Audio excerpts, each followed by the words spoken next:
Hi! இது sari stories part 1. Actually நான் 1 pleat கட்டியிருக்கேன். ஸோ எடுத்து நான் சொருவிக்கிறேன். பர்ஃபெக்டாக சொருவிட்டேன். ஹாய்! இதான் என்னோடய ஃபர்ஸ்ட் சாரீ 12th ஃபேர்வெல் அப்போ வாங்கியிருந்தேன். இந்த வீடியோவில் 2 ஸ்டோரீஸ் இருக்குது. ஒன்று sari stories, second one makeup stories. First makeup story பார்த்துடலாமா? இந்த வீடியோவை ஃபுல்லாக பாருங்கள். 12th படிக்கும்போது எனக்கு ஒரு ஐலைனர் கூட போட தெரியாதுங்க. நீங்கள் நம்பலைனாலும் அதுதான் நிஜம்.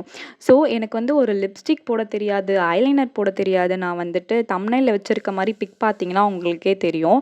ஸோ ஒன்றுமே போடாமல் தான் நான் வந்து ஃபேர்வெல் அப்போ போயிருந்தேன். அப்போ எனக்கு பேசிக் நாலேஜ் கூட தெரியாது. ஒன்ஸ் நான் வந்து 12th முடிச்சுட்டு காலேஜ் என்ட்ரு ஆகும்போது எல்லாரும் அவங்கள என்ஹான்ஸ் பண்ணிட்டு வந்திருந்தாங்க. அப்புறமேட்டு தான் நான் வந்து யூடியூப்ஸில் வந்து வீடியோஸ்லாம் பார்த்து லேர்ன் பண்ணி நானே எனக்கு செல்ஃபாக மேக்கப் போட கற்றுக்கிட்டேன். ஒரு ஐலைனர் கூட போட தெரியாத பொண்ணு இப்போ ஐ மேக்கப் லெவலுக்கு வந்திருக்கேன்னு நினச்சா என்ன நினச்சா எனக்கே ப்ரௌடாக இருக்குங்க.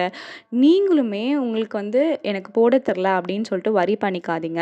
Practice make a man perfect அப்படி சொல்லிட்டு சொல்லுவாங்க. விமன் பெர்ஃபெக்ட்னு நம்ம சொல்லிக்கலாம். ஸோ நீங்கள் ப்ராக்டிஸ் பண்ண உங்களுக்கு மேக்கப் வந்து அப்படியே தானாக வந்துடும். இப்போது நீங்கள் வந்துட்டு இப்போது நான் வந்துட்டு ஐலைனர்லாம் அப்படியே அசால்ட்டாக போட்டுட்டு போயிட்டே இருப்பேன். ஸோ என்ன நினச்சா எனக்கே ப்ரௌடாக இருக்குது.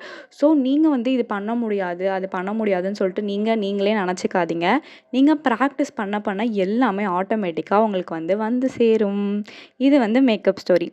செகண்ட் ஒன் வந்து சாரீ ஸ்டோரி பார்த்துடலாமா?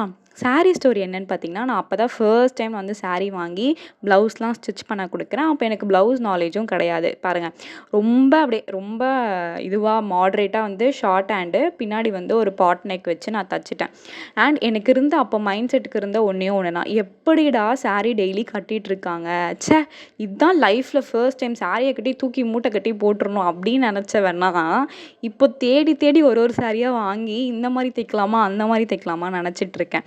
ஸோ எனக்கு இப்போ குர்த்தீஸ், ஜீன்ஸை விட சாரீஸ் கட்ட அவ்வளோ பிடிச்சிருக்கு. நீங்களுமே ஒன்று விருப்பப்பட்டு கட்டினீங்கன்னா உங்களுக்குமே ரொம்ப சூப்பராக இருக்கும். நீங்கள் சாரீஸை வந்து கட்டிட்டு மிரர் முன்னாடி நின்று பாருங்களேன், அவ்வளோ அழகாக இருப்பீங்க. அப்படி பண்ணிவிட்டு எனக்கு கமெண்ட்ஸில் வந்து சொல்லுங்கள். நீங்கள் ஒல்லியாக இருக்கீங்களா, குண்டாக இருக்கீங்களா, அதெல்லாம் வாட் எவருங்க. நீங்கள் அந்த சாரியில் மட்டும் கட்டிட்டு வந்தீங்கன்னா எல்லாருமே உங்களை தான் ஆன்னு பார்ப்பாங்க.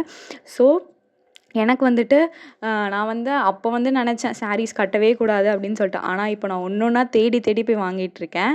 இதுலேருந்து உங்களுக்கு என்ன தெரியுது? நம்ம ஒன்று நினைப்போம், ஆனால் அது ஒன்று நடக்கும். ஸோ நீங்கள் வந்து ஒன்று முடியாது அப்படின்னு சொல்லிட்டு நினைக்காதீங்க. உங்களால் எல்லாமே முடியும். ஆனால் ஒன்றே ஒன்று தான், ப்ராக்டிஸ் பண்ணிக்கிட்டே இருங்க. ப்ராக்டிஸ் பண்ணால் தான் நம்மளுக்கு வந்து அதோட பெர்ஃபெக்ட் நம்மளுக்கு கிடைக்கும்.